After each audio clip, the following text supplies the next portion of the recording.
Welcome to the first 40 Sports Show. It's Black Thor, Icewater, and Puma. And round two. Round one is over. Round two is over, man. And I don't know how he keeps doing it. I really don't. He claims he doesn't watch any basketball. But let me give you the current standings of March Madness. We have a new player on the board. Me and Ice's college mate, Chris Ball, he joined, but he's on another bracket. So I can see his picks. But Black Thor is leading with 45 points. He picked Florida to win it all. Icewater is behind him, and also Cris. He has 40. They have 43 points. Icewater picked Houston. I was a little surprised with that, but we'll talk about that. I picked Florida. Cris picked Florida also. Pop picked St. John's, and he's already out. He has 32 points. I have 40 points. So we updated the scores from the last game that happened. So I'll keep updating the scores on the page. And as we go into the Sweet 16, I'm not even going to go to Black first. I'm going to go to Ice first. What are your thoughts? Yeah, I'm disrespecting. We just heard your mouth on your podcast. I need a break. Give me a little bit of what's March Madness looking like for you, because I can tell you that the teams that really surprised me was Clemson. I thought Clemson would do a lot better. And I expected Louisville to be in the spot where Baylor was, and Baylor just couldn't deal with Duke's size today. Your thoughts on the tournament so far, man? No, I think it's a wonderful tournament. I think it's outstanding. Like I said, you talking about rewarding folks before things get done and one and two or whatever. They had a right to their opinion. They don't award no damn trophies early on.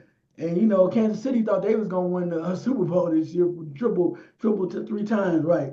But like I said, hey, that must be a family thing. Y'all on the same conference call. You celebrate with him all with the previous defending champion. You can do that. I'm cool with it. Like I said, there's still games to be played, and we're gonna find out. And all I'm gonna say is, I know somebody almost choked on their damn chicken wings when the certain team was down today. But like I said, hey, I don't get caught up in that. I'm about results. I'm about results, and we're gonna see. So at the end of the day, that's all that matters.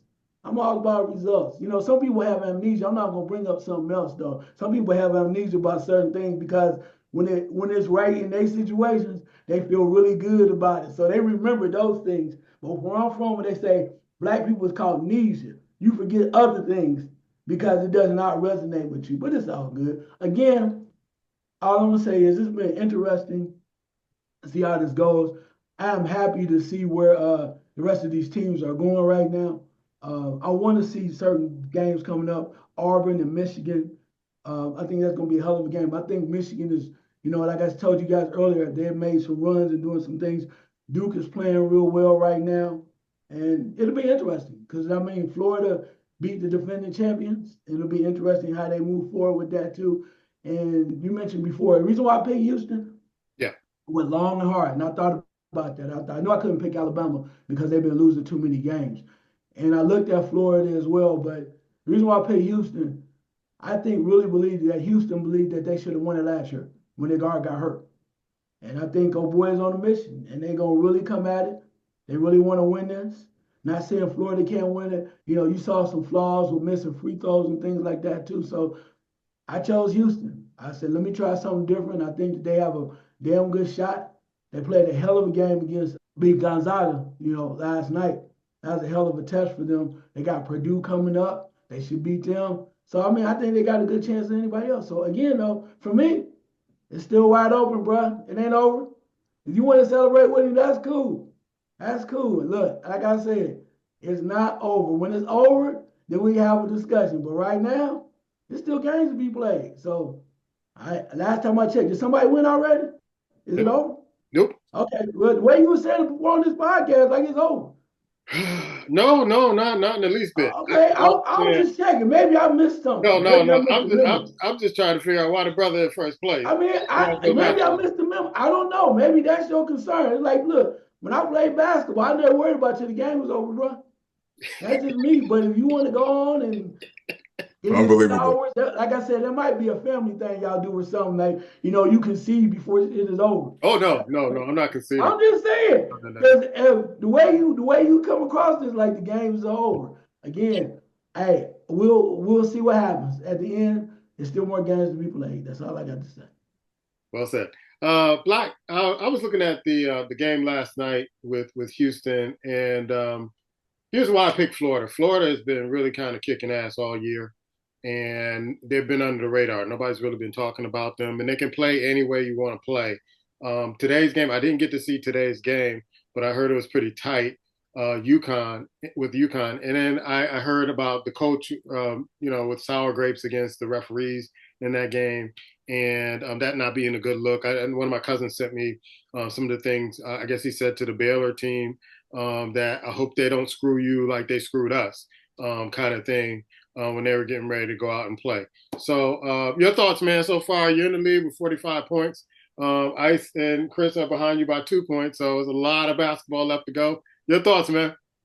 I'll do my best to try to answer the question, man, because that's what I show up here for. I don't show up here to go off on riff show stuff that's not been asked. But I want to answer one of the questions you asked before. How does I basically lead and I don't watch basketball? Hey, man, I just do what I do, boss. I do what I do. What is that? It seems like it angers some people. People get angry, they get mad. It's just a game, baby. It's just a game. I do what I do. But I understand. And your question was, we could talk about family, whatever we talk about. Your question was how this. When they said the games were over, it's right now. You're getting your ass whipped. It's simple as it is. I got 45. I don't back down from nothing. I'm whooping ass right now. If it doesn't last long, so what? But right now, the ass is getting whipped. And I don't even know who Cris is. But again, I'll say that again. Next week, we have somebody else in. Michelle and Bob. I don't know who it is. But bring them all in. Let's go. Because I didn't want to be in this. I've done it 3 times in a row. I said to y'all, if you all wanted to beat me down, maybe you all get the opportunity.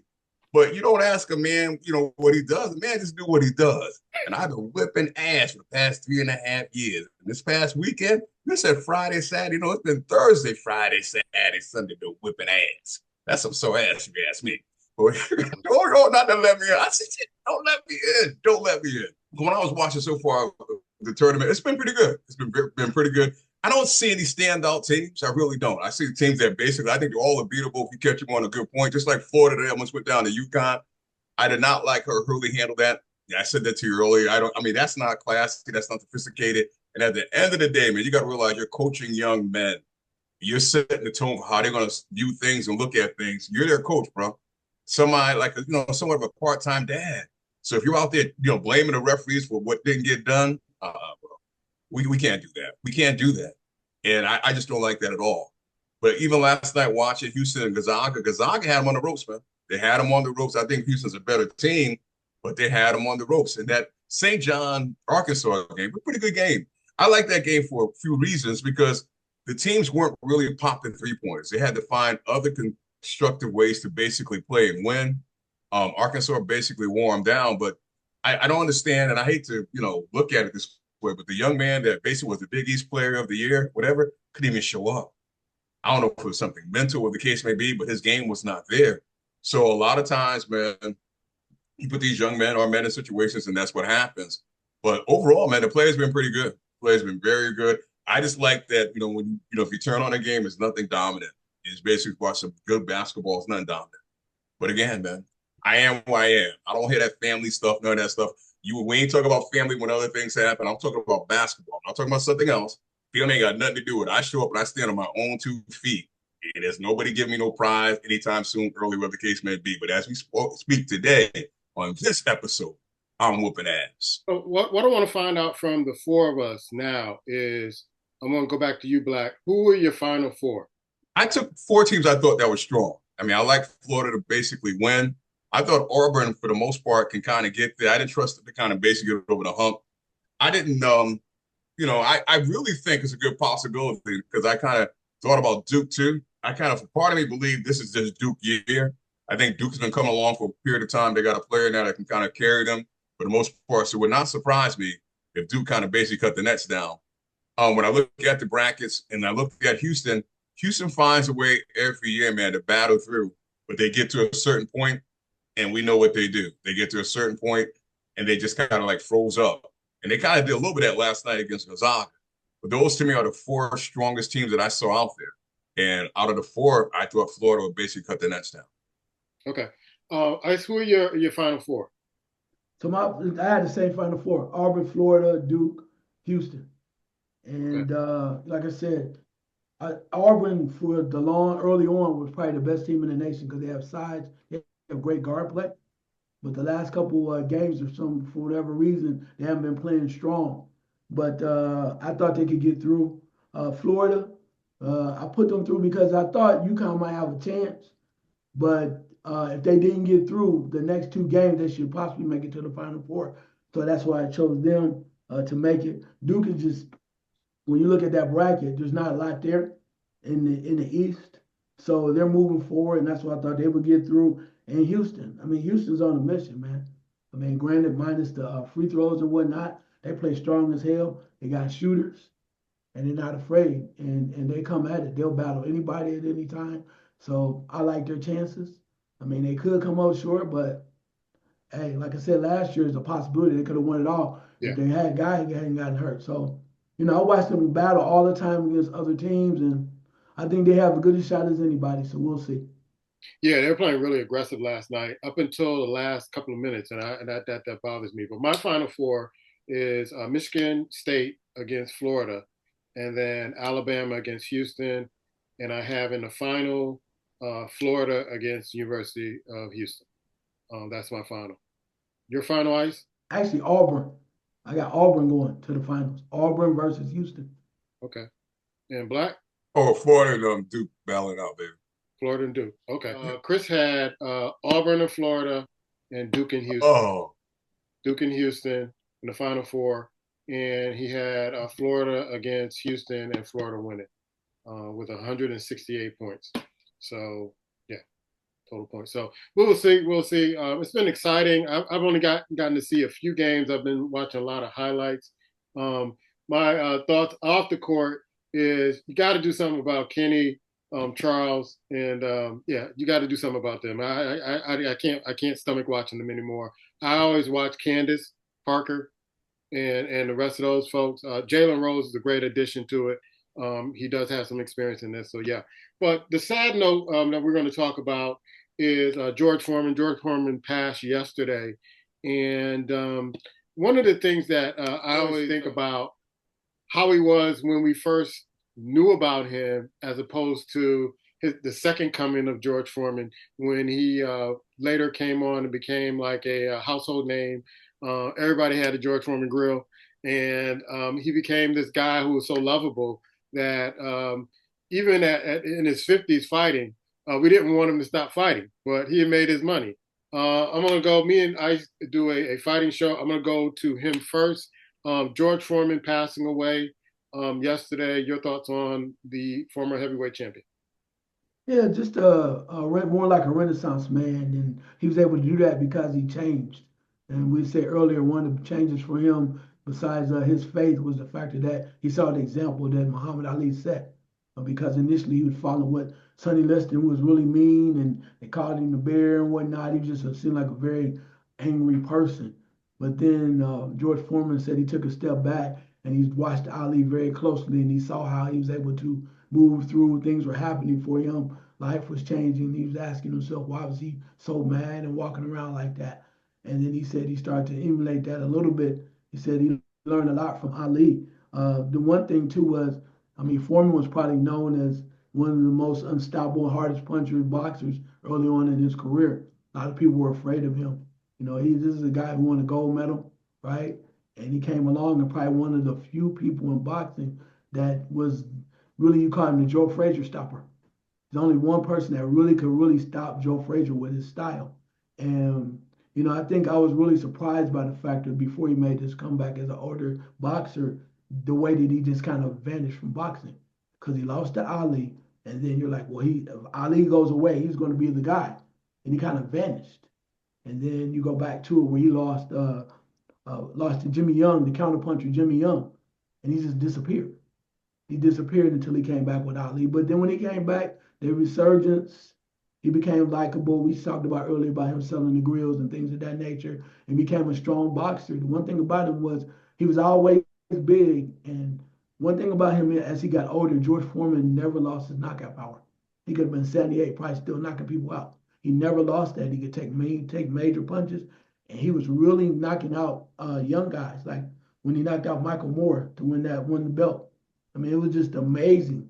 And again, he just kept making money, grills to all kind of other stuff, and it was great for him. I was happy for him because to see somebody literally make a transformation and come full circle and change their life, and also be rewarded for it.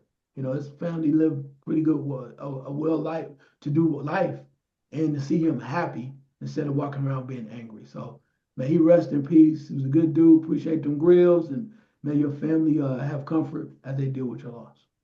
Yeah, I was watching some interviews with other fighters talking about fighting George Foreman, and Shannon Briggs said he got hit so hard that he went to his corner and said he must have something in his glove. He gotta have something in his glove. I think Evander Holyfield said he went to the corner and said, "Do I still have my teeth?" Yeah. I mean, that's hard. Your thoughts about George Foreman? It's interesting, man, because lovable guy, man. I didn't really, until he passed, I didn't know much about his upbringing. You talked about it some, and I read some about it. I didn't realize the struggle he had as a child, but it kind of makes sense when you realize the anger that he was carrying early on, and when he first, started boxing. It kind of makes sense because I thought what he did to Joe Frazier, man. I was a Joe Frazier fan. I thought what he did to Joe Frazier was criminal. I ain't gonna lie, man. I've never seen nobody punch somebody and literally knock them up in the air and knock them down. Man. That was just like, phew. At that point, I remember when he was going to fight Ali, man. I was scared for Ali. I really was. I was scared for Ali getting in the ring. I just thought that he would basically demolish Ali. I felt at the time Ali needed the money. He was trying to come back. That's why he was basically fighting him. But Ali had a plan that basically helped him get past him. But I love the part about George where his transformation in life, man. His transformation. He went away for approximately 10 years, but he dealt with some things. He healed himself, looked at himself differently. Yes, he looked at Muhammad Ali. He came back, but he saw within him that he needed to change some things. He could have came back a year later, 2 years later, try to fight and reclaim. And a lot of times, you think about this as men, when we get beat, we want vindication, man. We want retribution. We want to basically come back and, clear things out and act like this and that. No, he didn't want that. After getting embarrassed and getting beaten, no, he wasn't trying to come back and basically revenge. He took his time. He allowed things to happen. He allowed God to speak to him. That's the big thing, bro. He allowed God to speak to him and basically use him as an instrument, as we all are trying to do for the most part. So to me, man, his humanity, the way he humbled himself, the way he carried himself with grace, that, man, is just amazing to me, man. I don't think that over a period of time, we all love him, don't get me wrong. But those things, those factors, I don't think we talked about enough. I don't think we talked about enough when he was here. I just don't think that we really kind of dug into that because he wasn't flashy. He just had this, this kind of like this almost a low-key charisma about him, but he wasn't flashy. He wasn't loud, but he got it done, bro. And, get the George Foreman grill, come on. What's better than that? Putting your name on something that's going to live here for basically eternity. And I'm sure his family's going to do well from that. And it's not like it was a piece of junk. Those grills work, bro. One of the best damn grills I ever had. I got like 2 or 3 of them. I have the first one I ever bought. That thing still worked like this. I bought that years ago. Might have been over 20-some years ago. That thing worked like it just came out the box, man. So, yeah, will he be missed? Love you, George, man. Appreciate you being around, doing what you did. There'll never be another George Foreman. Yeah, I remember seeing an interview with him, and I think he was making like $2 million a month on those grills. I mean, just racking it up. But the transformation was incredible because before the transformation, I rooted for Ali to beat him. I rooted for everybody against George Foreman to beat him, and the transformation to become a boxer that you rooted for. And I look at the smile that he had when he left. And after the transformation, he was always smiling. Always smiling. He had those teeth, and he was just cheesing. And Ice, I like what you said on the podcast. It's like because he was making so much money. That's why he was cheesing. But the transformation of when he was boxing in his 50s, and I'm like, you're rooting for him. You're rooting for him to beat Jerry Cooney. You're rooting for him to beat, all the other fighters, Michael Moore and all that stuff. He just took on a new persona, just rebuilt himself, reinvented himself, and became a household name, became lovable, where you were cheering for him as opposed to not cheering for him and booing him when he first came in, and he was just demolishing. When I say folks who haven't seen him fight, or you probably seen snippets of his fight, he was a monster. He was just running through the heavyweight division. And the best example I can give you is his fight against Ronnie Lyle. That was a war of two heavyweights. They kept knocking each other down. And George Foreman finally won after that fight. Another transformative moment of his is when I think he was going through some medical difficulties, I think a heat stroke. And he said God spoke to him. And he said, yeah, I can still fight and give money and all this other stuff. And he said, I don't want your money. He said to hear the voice that, I don't want your money, I want you. And that's when he switched over to Christianity and started his ministry and things of that sort. But just missing him and hearing him on those telecasts and HBO boxing, things of that sort, with him, Roy Jones, and Lampley and Merchant. Just really treasured moments. And if you don't know too much about George Foreman, please look him up. 81 total fights, 76 wins, 68 by knockout, and only 5 losses. Let me repeat that: 81 fights, 76 wins, 68 by knockouts. I'm assuming that the guys he did knock out fainted before the He's the reason why I can't watch these little fellas fight. He's the reason why I can't watch these little fellas scrap. Because of George. That's heavyweight fight right there. May he rest in peace, and he is an ancestor now. Let's go with the quick hitters. Black, what's your quick hitter, man? Ooh, my quick hitter is going to be this. And you spoke earlier about Kenny and, excuse me, Charles. Take away those commercials too, man. Spike Lee, in my opinion, is doing a horrible job these damn commercials. I love Magic Johnson. I don't want to see Magic Johnson trying to act. I'll be honest, man. You're doing a disservice to Samuel Jackson. Enough is, they're not even funny anymore. They're not clever. Come on, seriously. You got them boasting two. You got Charles Barkley and Magic Johnson as blimps. Huh? Come on, man. You can do better than that, bro. Oh, man. Ice, quick hitter, because I got one. Because y'all sent me. I'm sure you do. And I have one. My brother told me something's wrong with me. I said, I should just be happy about this. I'm like, nope. So I'm trying to figure this out. I know there's a different time and a different time that the era that we live in now, but when I heard this, I was like, this cannot be true. When I found out that the basketball manager at McNeese State, Mr. Amir Khan, has an NIL deal, and in fact, he has 12 endorsement deals on the table. Mm-hmm. And not only that, he has now have private security because he's so popular now. What the is going on in the world of sports? A dude that probably never shot a damn basketball in his life got an endorsement deal? Dude, okay, that's great. That's what y'all want to do, and everybody wants, it's like giving everybody a participation trophy. If you imagine keeping this politically correct and also keeping it PG, you imagine a Muscutcheon when we play ball, talking about he trying to get some deal he can't even make the damn team. Can't even make tryouts. Get my uniform, son. I mean, dude, are you serious? Hey, I must be getting old as heck, and I'm gonna rock with that. I don't get it, bro. I don't get it. So many other people could have those, but that's what they want to do. That's their money. And why this dude? So even now he's gonna build up on his, I guess, his fame. Yeah. I guess the coach is supposed to be going to North Carolina State. And he's gonna travel with him and go with him, and I'm like, are you serious? But hey, maybe, hey, that's okay. That's what they want to do. I don't get it, bro. I don't get it. And then it's a big deal. The manager, bro. I don't know if you want to speak to that, Black, but you sent me something and I saw this. And the Giants are going to be a comedy show in the football season because they got famous Jameis. I'm done. I feel the way you feel about the Knicks right now.